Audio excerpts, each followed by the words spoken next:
Hi guys, G-Economics here, just taking a look at the A593 stimulus material for GCSE Economics. That's for figures 4 and 5. I've already done a video for figures 1, 2 and 3, and today I'm going to consider 4 and 5. So first thing to say I think is that this particular set of figures primarily focuses on this section of your specification. So the section to do with poverty and the section to do with limits to benefiting from globalization. So you can see here it says candidates should be able to explain absolute poverty and relative poverty, the difference between absolute and relative, discuss and evaluate the impact of policies aimed at reducing poverty. And I think this is the particular area that these two figures are pointing at. And then candidates should be able to evaluate factors such as health, education, etc., which would prevent a country from benefiting from globalization.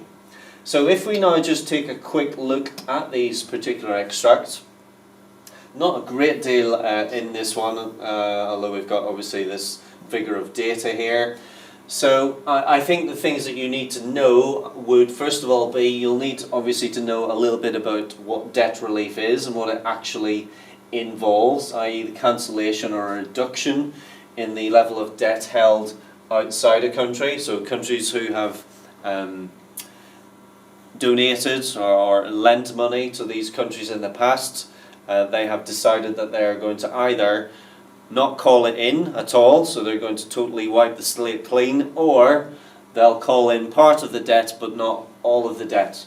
Those of you who are up to date on this, you'll know that Bono from U2 has been an avid supporter of this whole notion of debt relief and the debt relief campaign. So it says here the external debts of over 30 poor countries have been cancelled. This has saved them money that they no longer need to repay, as well as them not having to pay interest. Obviously, if you borrow a sum of money, not only do you have to pay the capital amount back, but you also have to pay the interest back.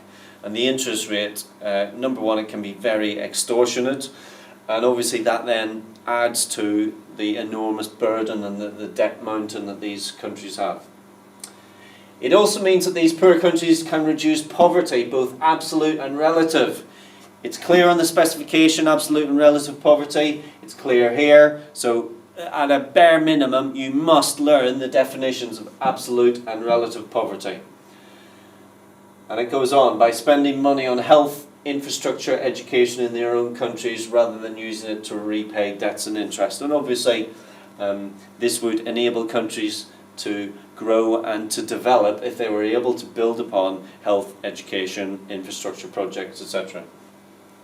So with regard to this particular figure, so we've got the top section here, interest payments on external debt in 2001 were equivalent to 2.8% of GDP in 36 less developed economies.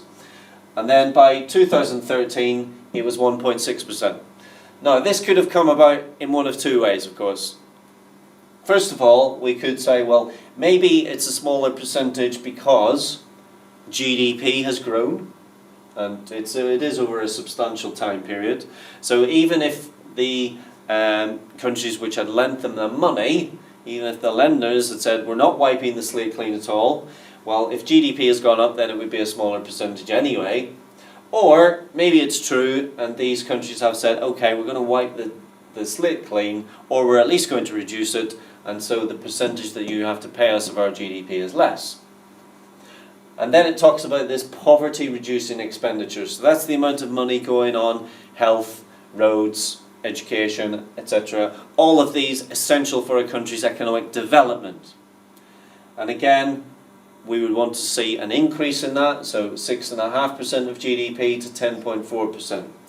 Now again, this we've already said here that GDP has probably risen over this time, so if GDP has risen and this is still a larger percentage, that would mean that in absolute terms there's a greater amount of money going into poverty reducing expenditure in these 36 countries. Not a great deal more to say about that, I don't think. So it goes on, and then I think a particularly important paragraph is this paragraph. The students found that external debt relief is not popular with some economists. Now there is a theory, ladies and gentlemen, and it's called the moral hazard theory, and it's a strand of behavioural economics. Those of you who move into the sixth form to study economics might look at this. However, the basic premise is this: if I spend as a country, rack up huge debts, and then a few years down the line, when the debt pile is enormous, the country or countries which have lent me the money just come along and say, don't worry about it, we'll just wipe the slate clean. Well, there is no incentive for you to change your behaviour. There is no incentive for you to keep a tighter rein on the purse strings, because you will think to yourself, well, I've done it in the past, and whenever the debt mountain got so big, these countries lending me the money just said, hey, it doesn't matter. And so what happens is, and this is why economists are against this type of behaviour, is that there is no incentive for countries to modify their behaviour and to become more prudent with their expenditure. So that's called the moral hazard problem.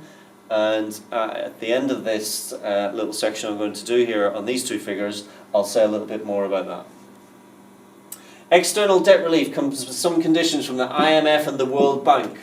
Now the IMF and the World Bank are mentioned, or certainly the World Bank is mentioned at an earlier stage in the specification. And if I could roll this back, I would find it for you. Not there. No, here. World Trade Organization. Understand the role of the World Trade Organization in promoting free trade. Now, you may get a question there for quite a basic and simple question about the role of the WTO. So again, I would say be prepared for a question on that. Okay, move this on up then. So now we're on to figure 5.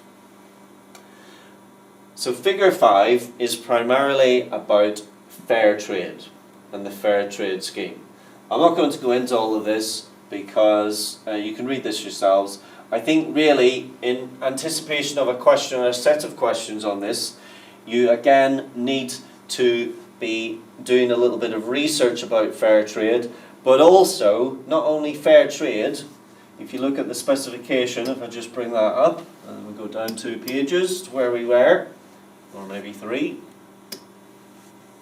Right, so there are ways of supporting these countries. It says here ways of supporting growth, one of which is fair trade schemes. But there are others: aid, trade, debt relief, investment, help with investment in human capital, and NGOs, non-government organisations such as Oxfam, for example. So I would recommend that not only do you do some research about fair trade, but you may potentially get an evaluate question which asks you to discuss whether or not fair trade is the most appropriate method. And if that were the case, you would obviously have to bring in some discussion of not all of these other methods, but 1 or 2 others. So in order to help you, ladies and gentlemen, in the space below, I will put a little link to this Dropbox file. And this is what my students have prepared in anticipation of questions on this particular extract. And there are a few links here as well to things that you can look at online, which ought to be useful and help you as well. So I'll put a little link to that. I'm not going to say any more about figures 4 and 5. There's not too much in that, but there is quite a lot of maybe work that you need to do behind the scenes on that one. So I'll leave that with you, and then in the next video for GCSE I'll be back with simply figures 6, 7, 8 and 9. So I'll leave it at that, ladies and gentlemen. If you have any questions, do drop me a message and I'll do my best to get back to you. So keep watching, keep subscribing, and I hope the revision is going.